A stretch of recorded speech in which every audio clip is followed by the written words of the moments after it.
Check कर सगळं यादीप्रमाणे आणलंय की नाही. सगळं उधारीवर आणलंय काय. आईला जग्गे एक गोष्ट कळली भाऊ आपल्याला. आतापर्यंत सगळं मुठ्या म्हणून मिळवलं ना, हात जोडून पण गोष्टी मिळतात रे. आपल्याकडे असं काय स्पेशल आहे की लोक आपल्याकडे येऊन पावभाजी खातील. आता घ्या, तू अर्जुनच्या आजची पावभाजी खाल्ली नाहीस ना म्हणून असं बोलतेस. अगं अर्जुन काय झटका पावभाजी बनवतो मस्त. हो का?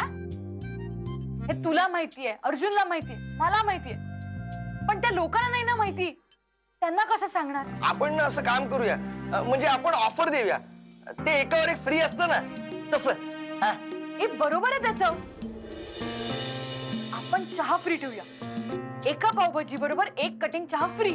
हा, तसंही अर्जुन एकदम स्ट्रॉंग चहा बनवतो, एकदम कडाक. हॅलो. Hello darling. कोण बोलताय? साहेब आहेत का? साहेब विक्रांत साहेब. आंघोळीला गेलेत. तुम्ही कोण बोलताय? मी त्यांची बायको बोलतेय. साहेबांना म्हणावं मला पैशांची खूप गरज आहे. मला लवकरात लवकर पैसे हवे. पण असं कर ना, ऐक ना अर्जुन. अर्जुन. फोन कोणाचा होता? तिचाच, स्वीटीचा. पैसे हवेत अर्जंट आजच. बरोबर. तुम्ही पैसे घेतले होतेत का? मी कशाला पैसे घेतोय? मी उलट पैसे माझ्या मित्राला हवे असतील, तिने फोन केला असेल, असं काहीतरी झालं असेल. घरात कुणी नाहीये का बाकी? अरे आता ना, म्हणजे मला काय अर्जुनकडेच गेली असेल. नाही म्हणजे ते उद्या त्यांची पावभाजीची गाडी सुरू होणार आहे ना, मग तिकडेच गेल्यात तयारीला. उद्या वेळ म्हणजे खूप कामं. ठीक आहे, घरात कुणाला ना कुणाला तरी सांगून गेली ते महत्व. मला जरा तुम्हा दोघांचा एक छानसा फोटो काढते.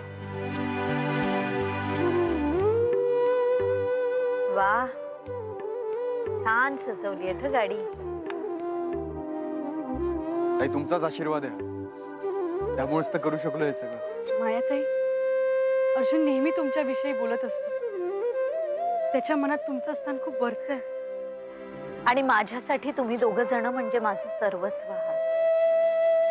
अजयचं काय? त्याचं लग्न होईल, तो दुसरीकडे कुठेतरी निघून जाईल, पण अर्जुन तसं नाही. अर्जुन मला कधीही सोडून जाणार नाही. मी शब्द देतो तुम्हाला, काही झालं तरी मी तुम्हाला सोडून जाणार नाही. फार बरं नाही असं नाही ना, म्हणजे ताबीत नाही ना? ताप नाही वाटत, पण आल्यापासून बघा असं बोलत होते. म्हणजे जाऊ दे, मला नाही सांगता येत. काही कामाचंच नाही. जा काम कर.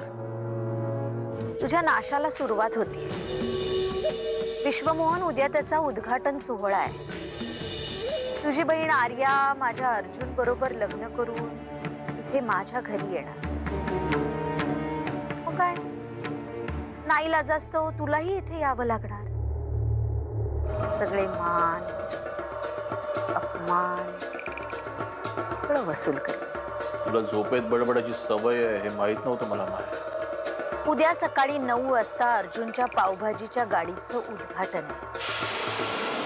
तुझी बहीण रिबीन कापणार आहे. तू येशील? वाट बघतीये मी. आग्रहाचं निमंत्रण आहे. ठीक आहे, पाऊस पडतोय आणि तू आतमध्ये. भिजायला आवडतं ना तुला? हो, पण आज नाही. का ग? उद्या आपल्या आयुष्यातला महत्वाचा दिवस आहे. आजारी पडून नाही चालणार.